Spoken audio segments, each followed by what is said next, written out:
New cars are in short supply, so much so that for the first time ever, you know that old adage about losing money as soon as you drove a new car out of the showroom?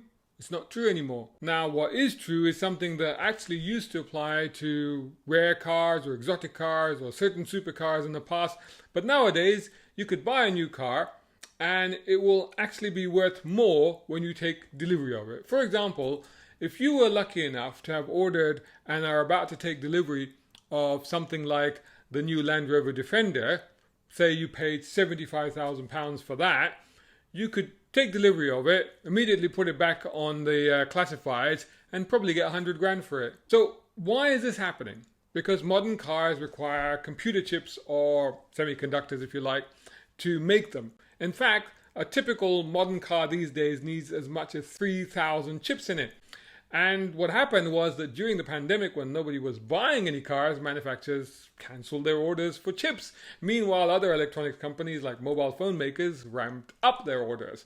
And when people did want to go out and buy cars again, the manufacturers didn't have enough chips and they simply couldn't make them. It's estimated that 1.5 million new car sales have been lost since the semiconductor shortage hit.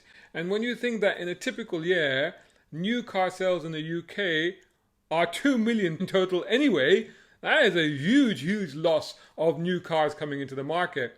Some manufacturers, even today, are quoting waiting times of up to a year on some very ordinary cars. We're not talking exotic stuff here. For example, a Ford Transit van. If you order it today, you will have to wait 12 months to get it. The lack of new car availability, of course, has impacted used cars. Now, used car transactions rose by 11% to 7.5 million. That was over 750,000 more than the previous year. And used car values, well, they rose by 30% or as much as 60% in the case of some makes and models. But why have used car prices gone up so much? I mean, why do people need to buy cars? Well, several things happened. Firstly, post-lockdown, there was pent-up demand that returned all at once. Secondly, more people decided to take up driving and owning cars after they were put off from using public transport thanks to the dangers of coronavirus. And there's a third thing. Most people, in fact as much as 80% here in the UK, buy new cars on PCP car finance. Now this type of leasing, what happens is that you pay a relatively modest amount per month to own your new car. But at the end of the agreement term, which is usually 3 years, although it could be 2 years, it could be 4 years. But anyway, at the end of that, there's usually a balloon payment, and that's basically to pay off the rest of the price of the car. For that, you'd need to fork out the entire amount in its entirety to actually outright own the car. Now, usually that's not really a problem because what happens is that most people will just trade in their car against a newer model and just restart the whole PCP process. So there you have it. If you had been wondering why did people with perfectly decent cars, say up to 3 years old, feel the need to have to go out and replace that car with another one, well, now you know. They had no choice because most people can't afford that balloon payment at the end of it. And of course, once they've given the car back, they have to replace it with something else. This whole PCP process is actually a very clever way to keep new car sales ticking over in normal times. And if you think about it, it's kind of what keeps the industry alive and keeps it going, because every 3 years or every 2 years or every 4 years, whatever it is, people are coming along and buying new cars and they have to keep making them. So that's great. However, like most of our current financial systems, whenever there's anything unexpected or unprojected, there's like an external event that happens, it brings the whole house of cards, if you like, tumbling down in an instant. And that's kind of what's happened. So the car industry itself is in trauma right now. Imagine their point of view. They couldn't sell cars because everybody was in lockdown, nobody wanted to buy them. And now everybody wants cars, they can't build the cars. Imagine how they feel. But someone always wins, right? So in this case, it's the dealers, possibly. And that's providing that they can source cars to sell, which is not a given right now. But there are desperate motorists out there that need to trade in and get a replacement car, and they're paying top dollar for it. So that's great for the dealer's profit margin, but it's bad for the punters who's paying a lot of money for it. Now, frankly, things are going to get worse before they get better. At the beginning of the year, it was being predicted that supply of new cars would settle down and normalize by the second half of 2022. However, now I'm not so sure. And that's because Russian leader Vladimir Putin decided to invade Ukraine, which of course has resulted in blanket sanctions against Russia, and quite rightly too. However, believe it or not, the car industry is already being affected by the reduced part supply and materials that normally would come from Russia. For example, Russia is a significant producer of nickel, palladium, and aluminium. Now, nickel is used in electrical systems, and yes, that means that it's used a lot in the manufacture of electric cars too. Palladium is one of those valuable metals that thieves keep nicking catalytic converters for. They're an essential part of emissions reducing devices, so they are an absolute must in normal combustion cars, although electric cars don't need palladium. Now, both type of cars do, however, usually do need aluminium and steel. Now, without these metals, you can't even build most cars because they're part of the car's structure.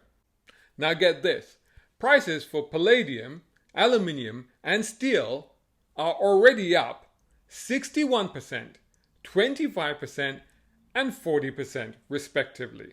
And that's already so far this year.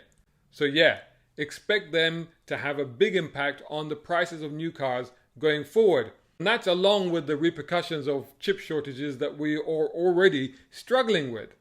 Oh, and by the way, Russia is also a supplier of semiconductor grade neon gas, which is used to make computer chips. So don't reckon on new car production getting back to normal on the basis of us having more chips by the end of this year either. So new cars will remain expensive and probably continue to get more expensive. And that's already been happening. Take, for example, a Vauxhall, or if you like, an Opel Astra. Now, the price of that has been seen to go up already in the last 3 years by 26%. Likewise, take something like a Nissan Qashqai, that's up 25%. That's 25% more expensive than it was back in 2019, which really doesn't seem that long ago, does it? Even something like a 1-litre Golf is up 10% in that same time. That's a price of nearly £24,500. Now, it's not hard to imagine, with things going the way they are, the price of that thing to creep halfway up to the 30k mark real soon. And then you have the costs, of course, that we're all being hit with. Rising energy prices, increases in taxation, increasing food prices. Remember that Ukraine is considered Europe's breadbasket, and I don't think that we're getting as much grain from there right now as we probably need. To be honest, a global bread shortage was already being predicted at the end of last year, before any of this happened. In fact, inflation in January was already at a 30-year high at 5.5%. And remember, that was before Russia invaded Ukraine. So right now, that figure is likely to be much higher when they start to do the sums for, say, February. Meanwhile, of course, we're having to contend with record high fuel prices, up to about £1.70 per litre, or even higher in some places. It's estimated that it now costs about £90 to fill the tank of a typical family car. Compare that to a year ago, it was £70. That would be back in March 2021. That's over 20 quid more. 46% of motorists that were polled by the RAC said they would have to reduce spending, and a third said that they already are driving less because of fuel prices. And again, that survey was done before the current latest fuel price rises. Now, after all that doom and gloom, I've got maybe a couple of bits of possibly better news for you. The price per barrel of Brent crude, which is the most common measure of oil prices, dropped to just under $100 per barrel yesterday, and that compares to a high of well over $130 per barrel that was a week ago. Don't get too excited. It'll take a while for those lower prices to filter through to our petrol pumps, and there's no guarantee that that's going to be sustained. But hopefully they are on their way down.